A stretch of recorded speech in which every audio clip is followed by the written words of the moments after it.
seats and we'll get the morning underway, the festivities for our Global Leaders Forum. How good.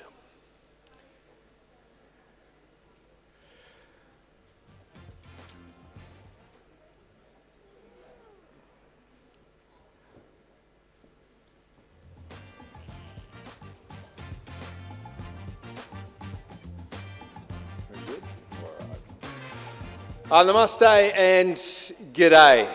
Welcome to IABCA's Global Leaders Forum, but before we do kick off, I'm sure everyone in the room feels the same, and our thoughts go out to those who have been affected by the floods in the north over the last few weeks. So as a kid from Queensland, I know all about natural disasters, so we are thinking of them and thinking of those in this country who have been affected by natural disasters. As I said, welcome to the Global Leaders Forum, or otherwise known as the Asian Cup after party after last night. How good was India? Yes, against UAE. Only one person watched it. Okay, I cannot believe that. There we go. It's going to be, yes, fantastic. It's going to be a long day if we don't engage like this, so this is good. We're going to get pumped. We're going to be up. How good was Kuldeep Yadav, hey? What, 4 for 7 off a number of balls? He had an absolute night out. Look, we are here in Mumbai, the city of dreams, and as I've just found out in the last 24 hours, the city with the most billionaires in Asia. Unbelievable stuff. The City of Dreams, and it is part of our 2025 India Immersion Week for IABCA. We couldn't do it without our partners. I know many of you are in the room too, so when I read their names out, I would love you to not only just listen to them, but take note of those who are putting in and making sure that events like this happen. We couldn't do them without them, and we are here thanks to the Centre for India Relations. They are our major partner for this week, alongside the Commonwealth Bank, Deakin University and Suzlon. Sponsors, Homeworld, HCL Tech, the Powerhouse Museum and Trade and Investment Queensland are our major sponsors for this week. So for those joining us for the first time, I better introduce myself. I know I've met many of you in the room. It is my absolute pleasure to be guiding you through. My name is Ben from Brisbane, Ben Davis, and yes, from the home of the Gabba, the home of Martis Labuschagne, Chris Lind, Usman Khawaja, but more importantly over all that, the home of the 2032 Olympic and Paralympic Games, which is going to be a massive opportunity for both our nations, and we are looking forward to that. I've spent the last 30 years covering sport, reporting on sport in Australia and around the globe, and I have seen over that time the power of sport diplomacy, and we're going to touch on that today. Steve Ward joining us, which we cannot wait to hear. But the only issue with sport is it doesn't last long enough, right? It might only go for 3 hours or 27 balls if it was last night, less than 18 overs. Test matches just for a couple of days. But this is where the work of alliances like IABCA come into it, that those ideas, those connections, those relationships, they can be formed, the groundwork is done, the ideas are cultivated, and we turn what are meetings into actions. IABCA have been doing this over the last 12 years, but this is their second immersion week in India. And over that time, they have built an ecosystem of 7,000 plus alumni and partners. They've attracted more than 300 award nominees, which we'll see tonight at the Gala Awards. That was just in the last year alone. A 7-day immersion, which they have done in this country and also back in Australia. 978 participants, of which you are part of, and the big part too, there's more than $500,000 injected into the local economies when immersion weeks like this happen, not only in India but in Australia as well. It is the largest non-membership alliance connecting Australia and India. Let me reinforce that. The largest non-membership alliance connecting our two countries across business, across government and across community. It's built on people-to-people relationships, those links, and they're committed to creating year-round pathways. It's not just today, it's not just this week, it's 365 days of the year to help trade, to help innovation and to help cultural exchange. How important, how big is IABCA and what we're trying to achieve this week? We'll just have a look who's here. I know I mentioned Steve Waugh a little early on, but the Chief Minister of Maharashtra, the Honourable Shri Devendra Fadnavis is going to be here alongside His Excellency Philip Green, OAM, Australia's High Commissioner to India. Their leadership continues to strengthen the ties between our two nations, so we'll be hearing from them a little later on this morning. Let's throw in those 85 finalists for tonight's Gala Awards and the 30% of delegates throughout the week who've travelled either interstate or from overseas to be here. So it just goes to show what great work IABCA is doing and the alliance that you're part of I'm going to be hearing from today. Today it's going to look like this. There's going to be 3 panel sessions. Tourism, culture and arts is a strategic diplomacy and trade tool, the growth of green energy superhighways and building digital bridges, shared tech innovation between our two nations. There will be a fireside chat with our former Australian cricket captain and someone who has immersed himself in India in the past, Steve Waugh AO will be here, and of course we'll hear from the Chief Minister and the High Commissioner. Normally it's times like this I ask you to put your phone away, but get them out, because what I need you to do is to scan the QR codes on your table. That will give you the Bible, I guess, the program for what we are going to experience today and tonight as well. The other reason I want you to get your phones out too, make sure you share in this experience on socials. You can tag the IABCA, so it's the word the and IABCA. That's on Instagram, on LinkedIn, Facebook as well. So all the handles are there, the IABCA. All right, our first session. It is time to drive bilateral collaboration by getting a rich taste of leadership, of insight and inspiration. Our first session is the narratives that move nations, tourism, culture and the arts as a strategy of diplomacy. It explores how, well, the arts, culture, tourism, it's more than just an expression of identity. They are industries of scale, and they generate jobs, they generate trade, and they generate influence. IABCA, they are always connecting creativity and commerce, and today they bring together designers, storytellers, cultural leaders to show how soft power can drive hard outcomes. From trade deals to global partnerships, it is going to be huge. To guide you through it, please welcome our facilitator, Shubha Krishnan from the Centre of Australia and India Relations, alongside the panellists, Ankur Bhardwaj from Teamwork Arts. Yeah, come on up, Shubha. Yeah, brilliant stuff. Camilla from Camilla, Lisa Ffrench from the Powerhouse Museum, Nishant Kashikar from Tourism Australia, excuse me, and Ruta Wagama from the Dr. Bhau Degali Museum. Please welcome our first panellists, ladies and gentlemen. A big round of applause. Give them a big Mumbai IABCA round of applause. I'm going to hand it over now to Shubha.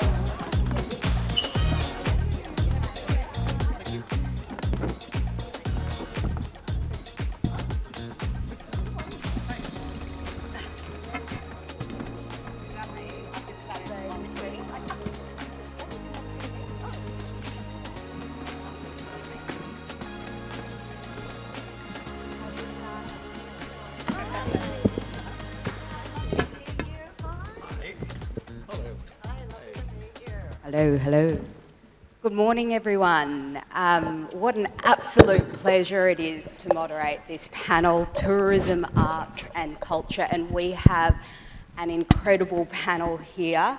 Before I start, I might just introduce myself. My name's Shubha Krishnan. I'm the Head of Strategic Communications at the Centre for Australia-India Relations, and I've actually got a background in broadcast journalism. I was a journalist for about a decade at Australian networks, ABC, SBS, Channel 9, and I did a stint in London at the BBC World Service.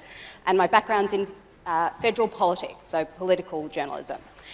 But enough about me, because we have, as I mentioned, an incredible panel, some of the best in their fields, and what a privilege it is to be able to speak to you all today and pick your brains on arts, tourism and culture. I might, for the audience, just go through one by one, and perhaps you can all do a brief introduction. Might start with you, Lisa.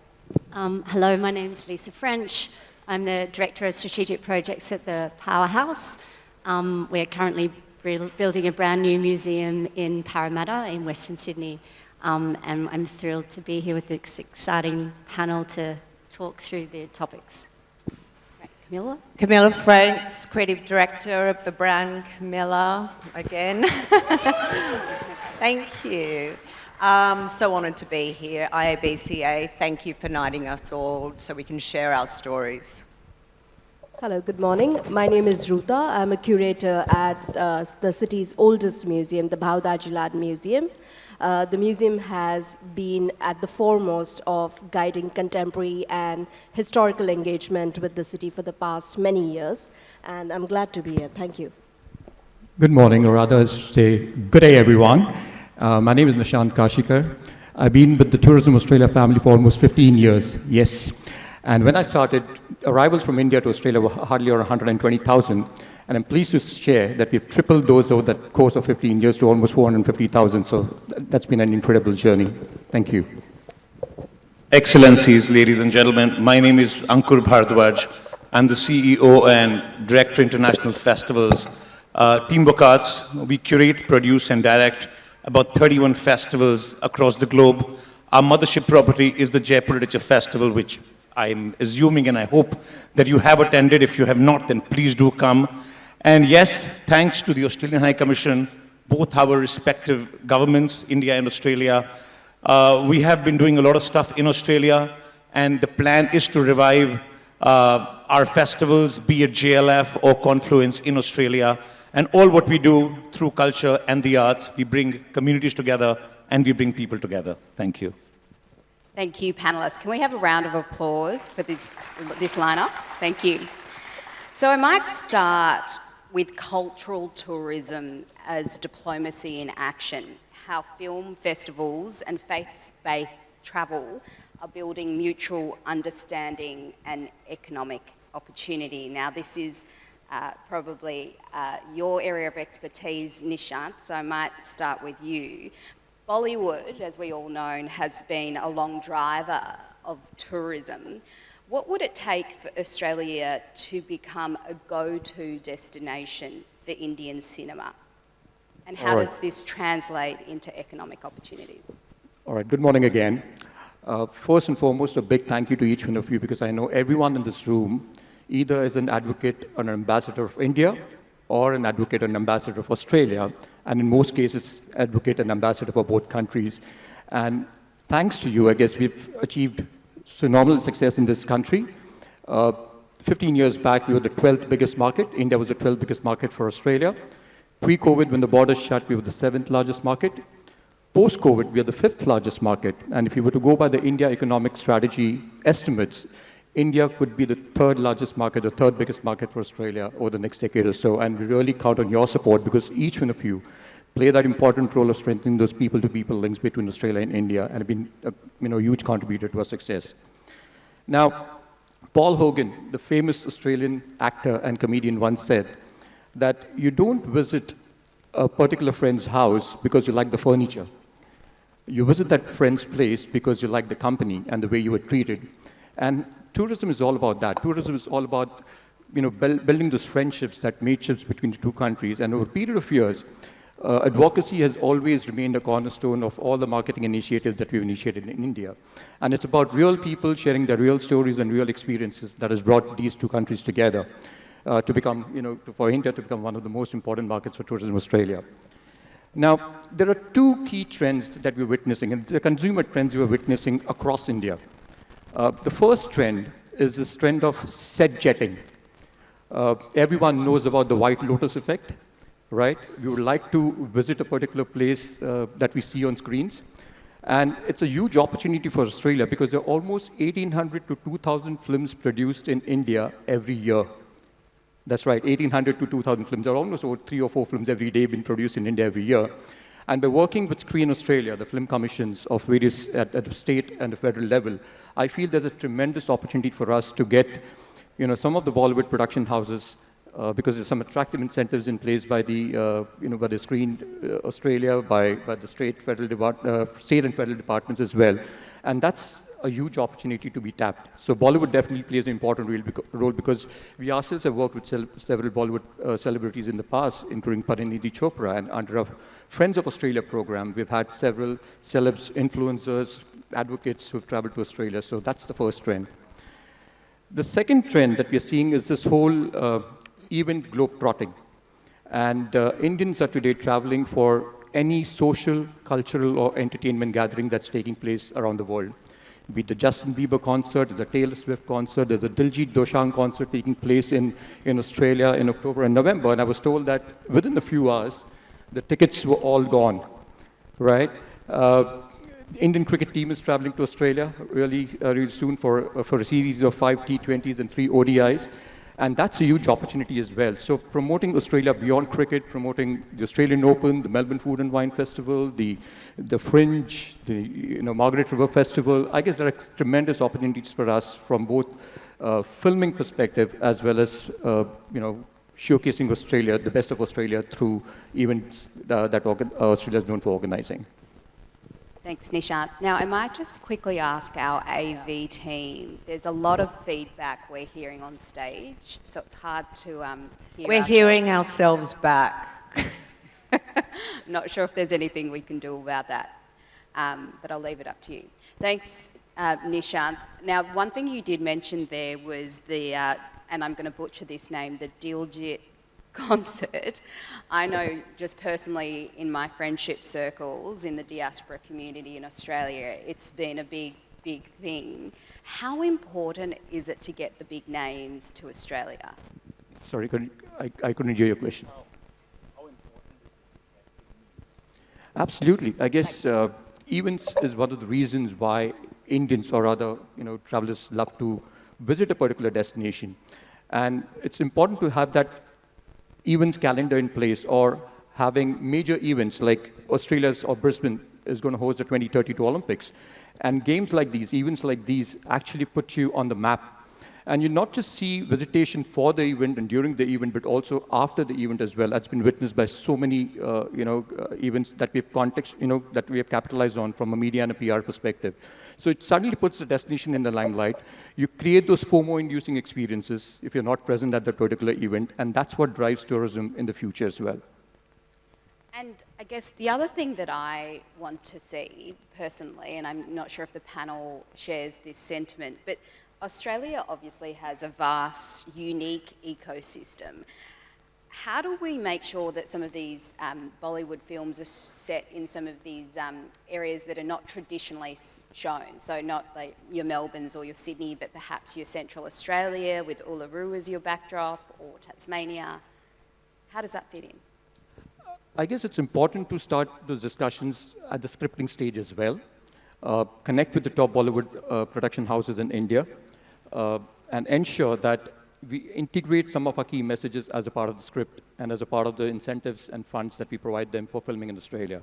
So seamlessly integrating the destination, our key messages, is extremely important if we were to bring these production houses to Australia.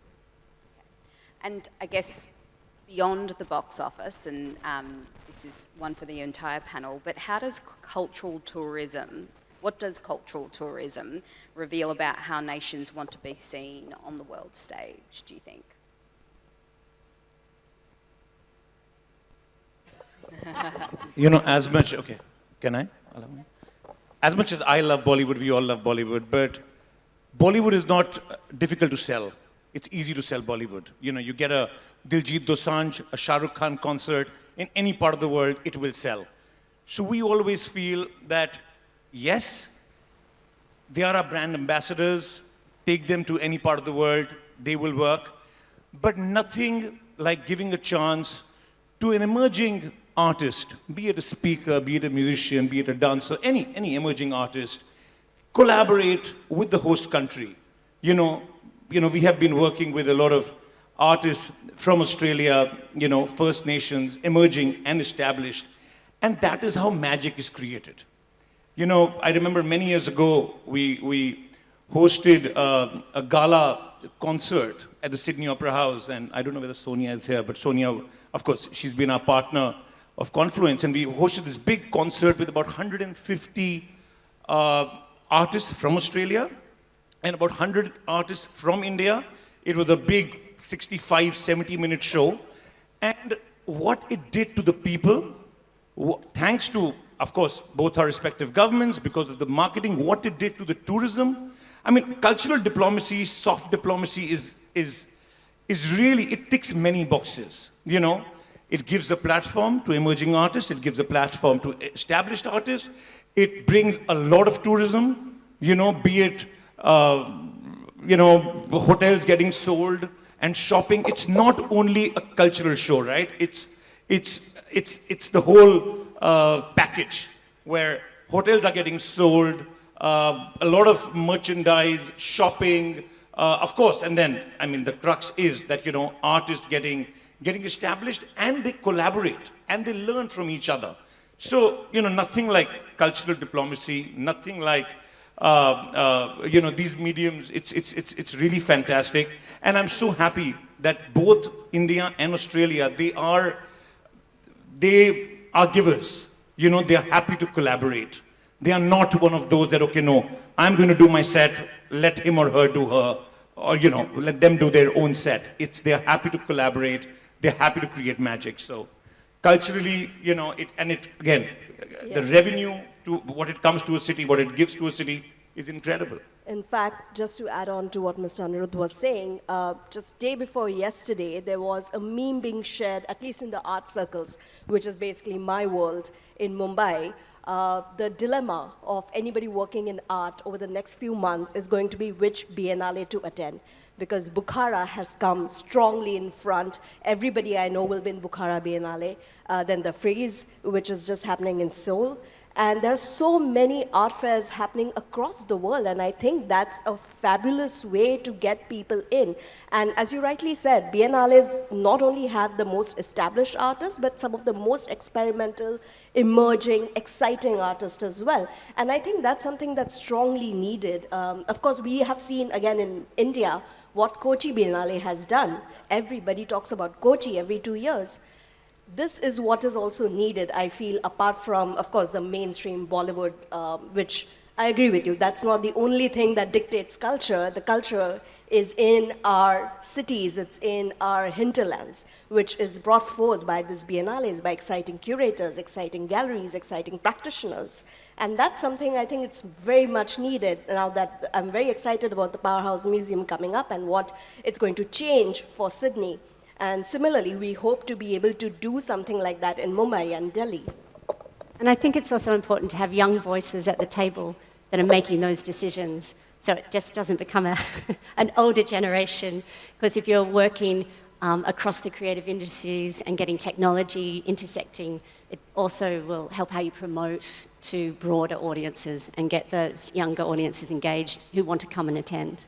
And I guess this all sort of feeds into something that we do at the Centre for Australia-India Relations, is we're trying to encourage greater India literacy, so a more sophisticated view of India in Australia, beyond cricket, curry and the Commonwealth. So I guess it feeds into that. How do we ensure that that message is cutting through in Australia? Lisa? I think it's important to, you know, if you're doing projects, they should be creative-led. So it's led by the artists or the writers or the filmmakers or the photographers. It's not led by people sometimes in government or funding bodies that perceive what it should be, because I think then it has a truth to it, and then you're going to get those amazing young emerging talent who can sit alongside established artists who will, you know, they'll bring audiences together. And when you're thinking about curating a program for the museum, how do you ensure you're getting those voices to Australia? Well, you have to work with curators both here and in Australia, and it's really important. And I think the same thing is here. You don't want everything just to be the Opera House and, you know, Uluru. It needs to be, there are lots of different places, and obviously Parramatta's in Western Sydney, and there is an amazing growth in that region. It's culturally diverse, and I think it's really important to have those stories reflected in the projects that you do. And how do we ensure there's a diversity of voices? I know Ankur, Jaipur Literature Festival is obviously huge, but what about some of the more sort of community, small festivals or programs that we can bring to Australia from different states? Oh yes, absolutely. I mean, that's how a festival becomes magical.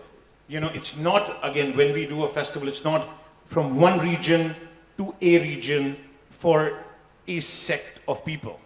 It's a festival. When we say Confluence Festival of India in Australia, or be it JLF Adelaide, which ran for 3 years from 2017 to 2019, which was part of AusAsia, our programming team, we make sure that we do try and tick as many boxes as possible. You know, we don't want a festival to be West specific or A focused. No, it has to be, you know, we always say, yes, people can say that, okay, we are more towards the left and less towards the right, but it's good to debate, it's good to argue. So we do try and give a platform to as many people as possible, you know, from every region. And again, when we say our festivals, try and be as regional as possible. You know, we will have, I mean, look at the literature from the southern part of India. Look at the literature from Punjab, you know, and the best is when they collaborate. Of course, language could be a barrier, of course, but then with some preparation, with some research, you know, it's definitely doable, and that's what we keep on. So we started a festival, which is our first JLF in a non-English speaking country. We do a festival in Valladolid, which is region of Castile-Leon in Spain. Of course, we had to prepare for about more than a year because we were not familiar with Spanish writing and Spanish authors in Latin America. But then that's how, you know, diversity, well, thanks to actually our programming team who really researches for years and years to make sure that happens. I guess one such initiative that Tourism Australia had taken almost a decade ago was the launch of our Restaurant Australia campaign, talking about the culinary diversity that Australia has to offer and putting Australia right up there, you know, as one of the world's most leading destinations for culinary tourism. And yes, the masterchefs did their own job, but what we did was we tried to showcase Australia's food and wine through the eyes of Indian, you know, food and wine celebs. And we had over the past decade, almost like 40 to 50 food and wine influencers from India who've regularly traveled to Australia, but you know, to just lift Australia's positioning as the best destination. And our research today tells us that Indians rate Australia's food and wine to be the best in the world. In line with that, and again, talking about different nuances of tourism, we also launched a collective called the Signature Experiences of Australia. And these products comprises of, you know, experiences such as luxury lodges of Australia, ultimate wineries, great golf courses, Aboriginal journeys, unique wildlife. And 80% of these experiences are in regional Australia, so that helps us to drive disposal and contribute back to the economy as well. So initiatives like these really helps us to bring, you know, the newness to our campaigns and showcase, you know, destinations and experiences which are beyond the traditional East Coast, as we say. And how are those campaigns doing, I guess? And what role does some celebrity status play in that? Because I know you've just recruited Sachin Tendulkar's daughter, is that right? Absolutely, yep. So Sarah Tendulkar is the face of Tourism Australia's new campaign, Come and Say Good Day. And I guess the reason for choosing her was because she ticked, as we say, the 6 or the 7 R's that you consider before finalizing a celeb in terms of reach, rise, resonance, relevance, relationship, risk, and returns. And she's the one who has got an instant connect. She's traveled to Australia over the past decade, along with, you know, more than a decade rather, whenever Sachin used to travel to Australia. And she has attributes of a typical Australian, so extremely warm, welcoming, inviting, and down to earth. So that made it a perfect choice for this particular campaign. And through these celebrities, we tend to showcase the best of what Australia has to offer. And we run a pretty robust international media hosting program. Each year, between us and our state partners, we host close to almost 30 to 40 influencers. And these are not A-listers. As you know, Ankur said, we also look at those who are emerging. And we try to showcase everything that Australia has to offer through their eyes. So it's, again, about real people, real stories, and real experiences. Interesting. And this is one for the entire panel. But I wonder what role does scheduling play in all of this? Like coupling big events, say the Australian Open or a cricket match or a major concert. What role does that play when coupling events?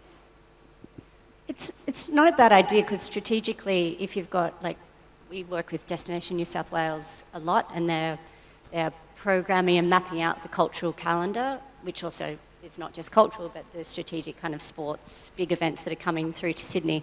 So if you are clever, you can work with them to make sure that you are hooked in to the advertising that they are bringing and money that they're putting towards promoting larger festivals, but you have to make sure that there is, it doesn't get sort of overshadowed, because there's a lot of things happening that you want to cut through to make sure that you can get the audiences. But it's not going to hurt if a lot of people are travelling for a large-scale sporting event, that you have something amazing on at the same time that you can leverage of that attendance. But if you're clever, you can collaborate with them on really great advertising so people understand what else is happening in the city at the same time.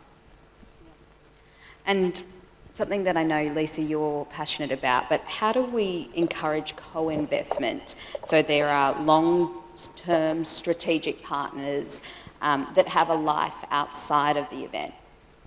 I think it's important to, collaboration is key, and from the very beginning, it's not good as an organisation of someone coming to you with an existing idea. If you can develop something together, then you can get local, state and federal government buy-in really early, and also industry. So we're not just relying on government funding. If we can get industry to support it from the very beginning, so they're embedded and invested in it, then you can start something that is really good. I think it's important to start something, scale your way up. Sometimes everyone, if you start doing something really big, you can't, it doesn't end up with a great result. So if you're strategic and you're thinking of the long game, you can start with a project and then scale it up as it develops, which then will bring further audiences and artistic collaboration. So I think it's about being focused on the long-term collaborations across, government, community, and industry. Public-private partnership model with a vision is the ideal scenario. To create anything, to create a festival, an event, anything, public-private partnership model, because exactly what Lisa said, one should not be dependent on, say, the government. Of course, yes, you are dependent, but not only one source, that, okay, everything will come from CAIR or everything will come from DFAT. It's nothing like industry, private sponsors, tourism, and then it's a win-win for everybody. It's always been a public partnership model with a vision.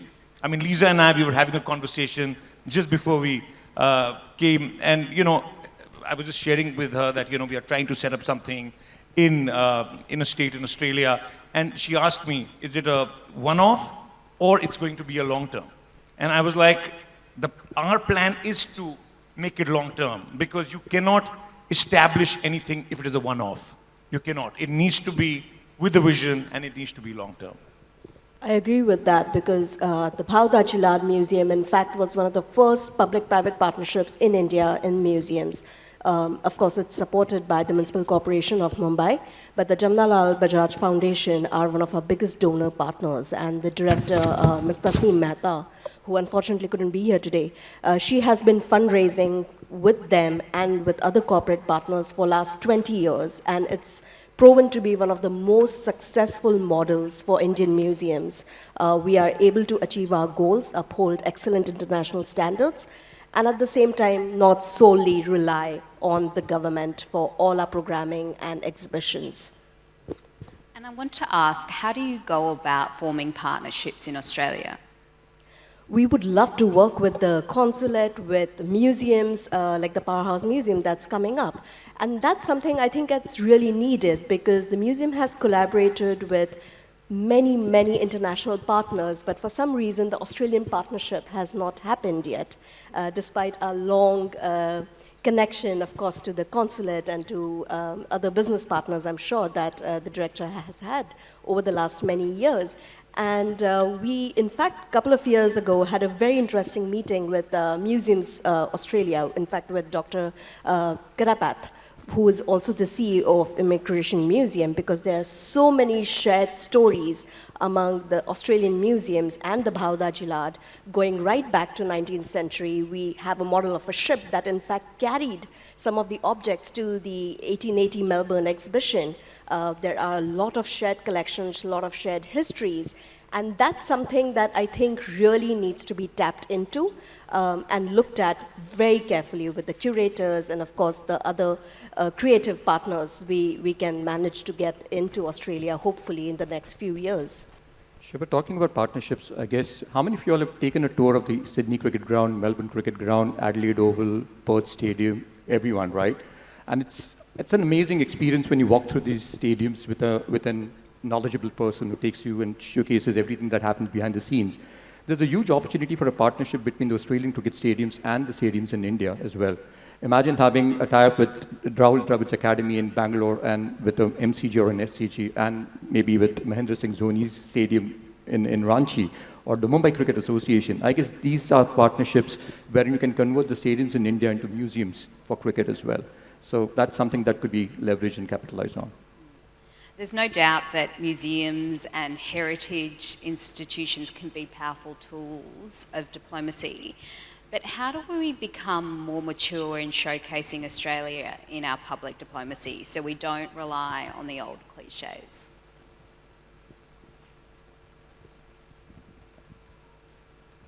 I think, one very interesting angle would also be, so there are a lot of restoration projects going on, I believe, in both countries. And I think that's very important because both countries are kind of on a new trajectory to establish themselves as important players in the world. And there is, of course, a very successful restoration academy in Australia run by Mr. Daniels. And I think that also is a very good area that can be tapped into. There is a lot of support required, I believe, on both ends for partnership in an exchange in terms of skilled workers in heritage and conservation. And I think that's a good way, apart from just, of course, talking about the history, the legacies of both countries. Going ahead, this is a very good area to look at and how both countries can work together for the very important restoration projects that are happening, which are setting new narrative, new ideas, presenting a new kind of cultural edge to both countries. Yeah, I think it's really important to think about folding time. So obviously we have a very vast collection, so looking about the history of the collection and then the future. So you can have like amazing artisans who have done incredible work and get it reinterpreted by contemporary practitioners. So I think that's really important. You have to look back, but you have to look forward to create something that's vital and current.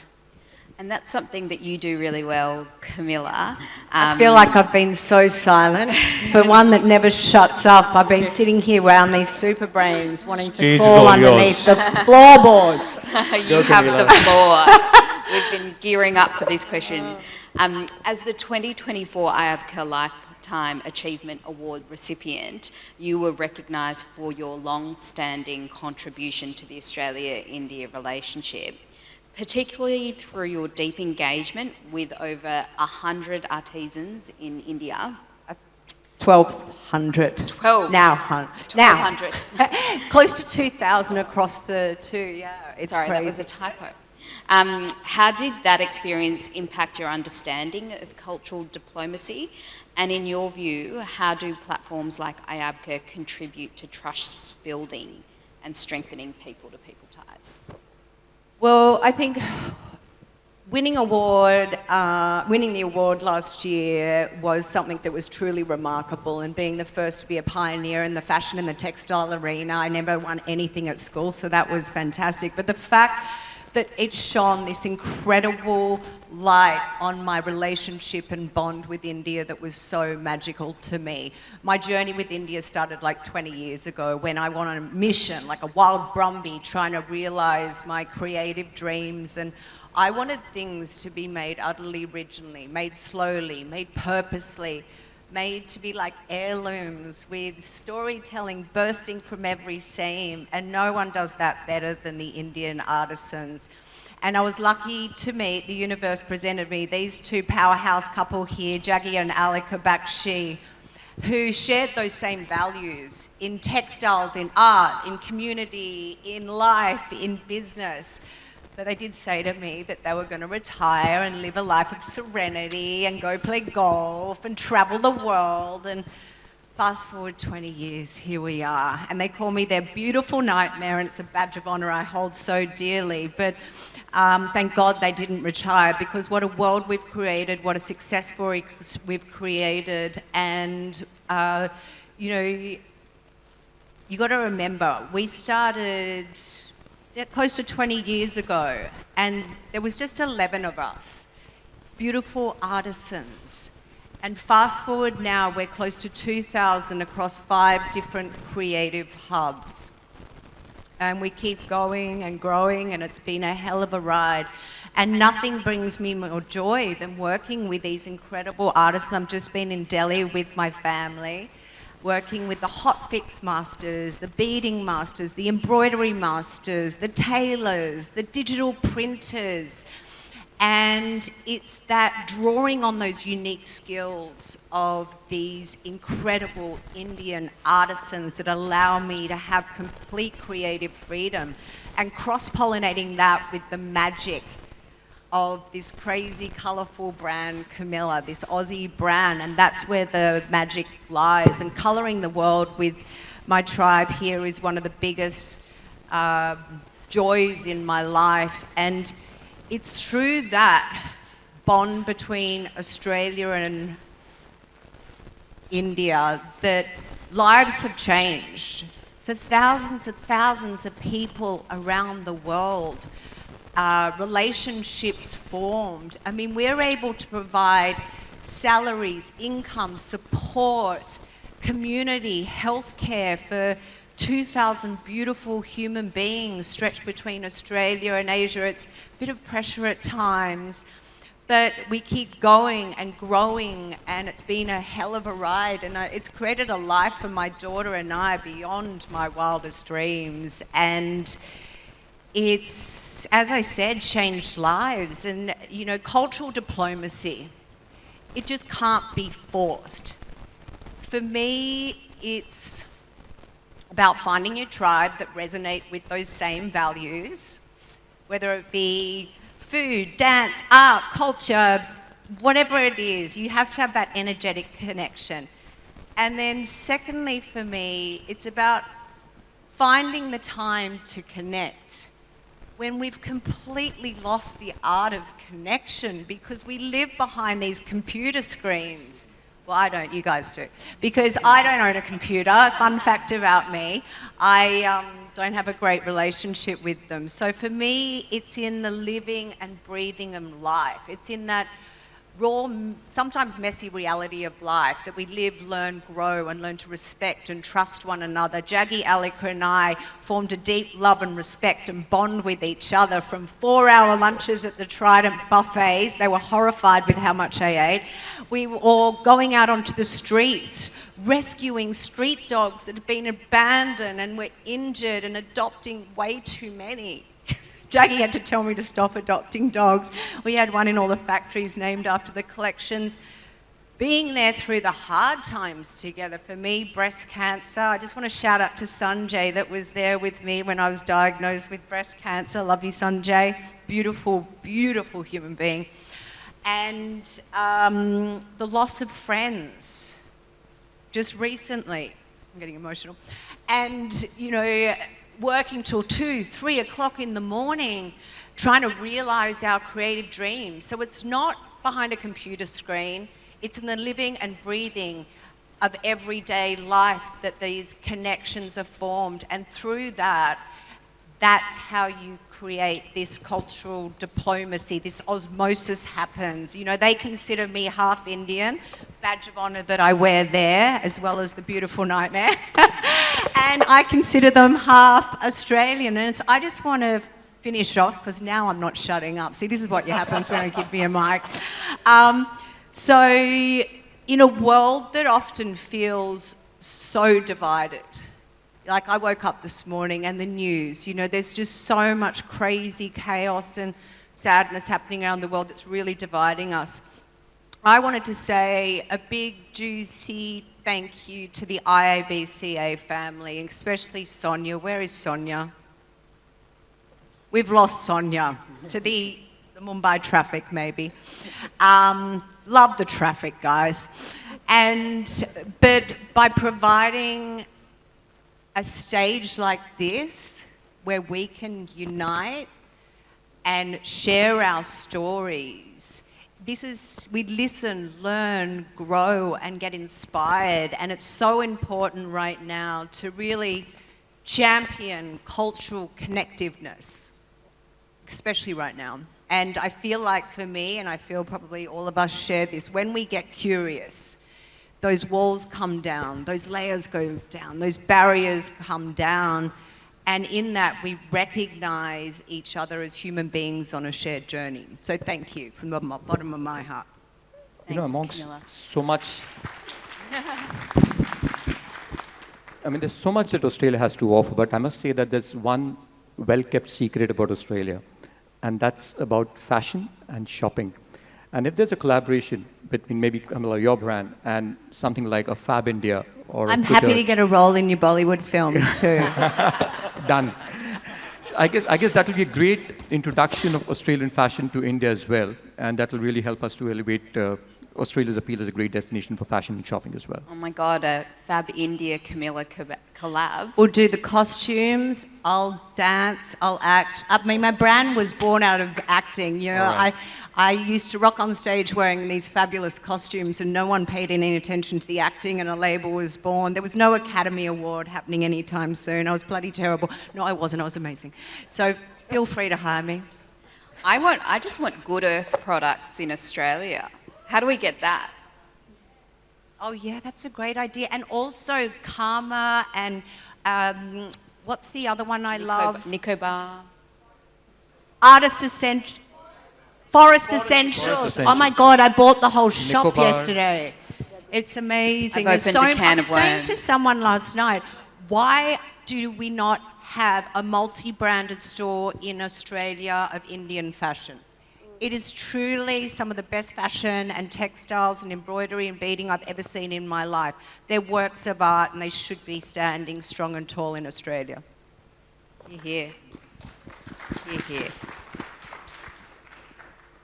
One thing that really stood out in how passionate you were just then, Camilla, it's so clear that you have a deep love for India and a deep love for the people of India. We go on and on about people-to-people links. How does that start, these real, true, genuine, authentic links? Because it's very clear to me that you have that. Well, I think I just touched on it before. These two beautiful human beings made it impossible not to love them. I mean, I think the Indians as a community are some of the most generous, heartfelt people. You can't not want to connect and bond and cross-pollinate businesses together. But it does take that time, and you've got to explore that, and that's up to each individual whether they want to do that or not. If I've even answered the question, I'm not too sure, but that's just from my personal experience. It cannot be forced. It's not in a book and it's not behind screens. I want to open that up to the rest of the panel.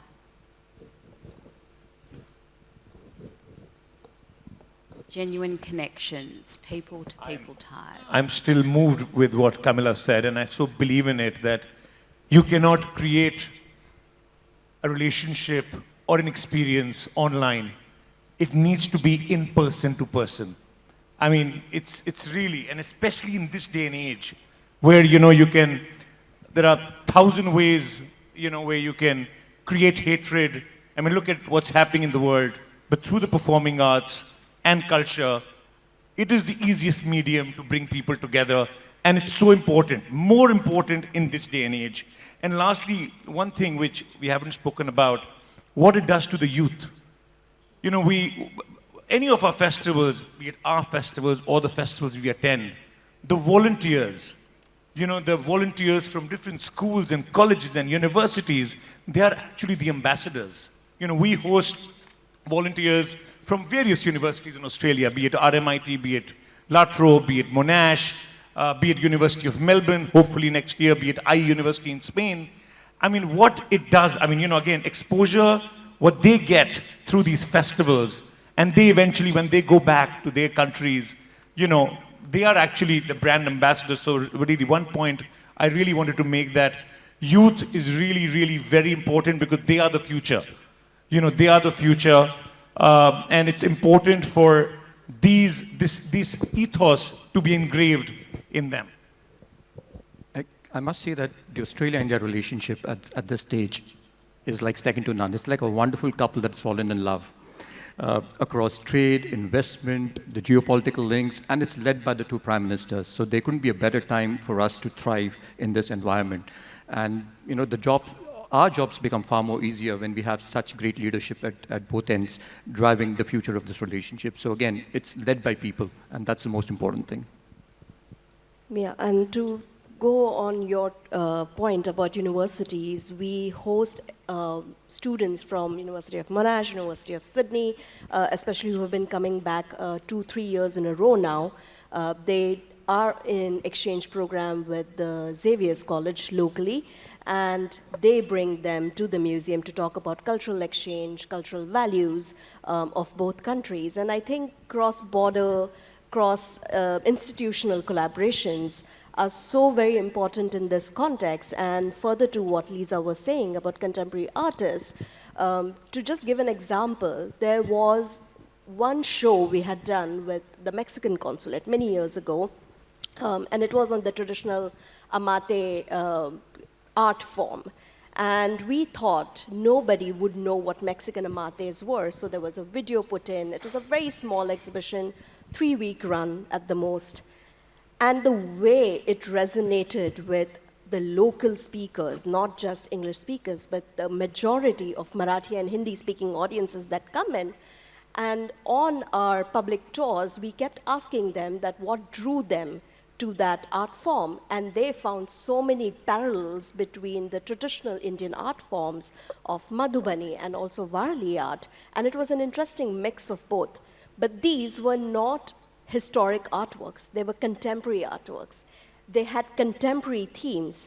So as Lisa correctly pointed out, you need to also get artists from both regions on board to talk about how contemporary art would respond to the histories, the legacies of these countries. And that's one of the biggest USPs of the Bhau Daji Museum. We were the first museum in India to invite contemporary artists to respond to a colonial, older historic collections and forge new dialogue, new connections with the collections that we see. And that has been incredibly successful, and I'm sure can be replicated and followed in a creative way across continents. Thank you. And I think, look, it's wonderful the work that you all are doing in the cultural diplomacy space, and thank you all for your time this morning. I think Nishant summed it up correctly, where it's like a wonderful couple, Australia and India, that have fallen in love across all of your sectors. So thank you. And thank you to IABCA as well for facilitating this discussion and helping to deepen Australia-India ties. Thanks, everyone. Thank you, Thank Shubha. you for having us. Thank you, Shubha. Thank you, everyone.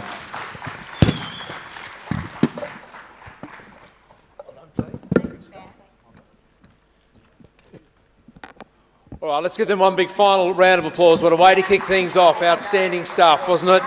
A great discussion. We had Paul Hogan thrown in there. We had the 7 Rs as well, which is outstanding. Well done, Nishant. Brilliant stuff. And the Tendulkar's got a start as well. Can we please thank Shubha? Fantastic work as a facilitator. To Ruta, Nishant, Camilla, Lisa and Ankur, please. Another big round of applause. Rich, thought-provoking discussion to kick things off, to see how tourism, culture and the arts aren't just an expression of identity, but they are tools of trade when it comes to economic development between Australia and India. All right, folks, time now for some morning tea. And I am on the clock because the Chief Minister's not too far away. Steve Waugh's close too. So 10-minute break, if we can be back in here by 10:55. So, yep, let's set our watches.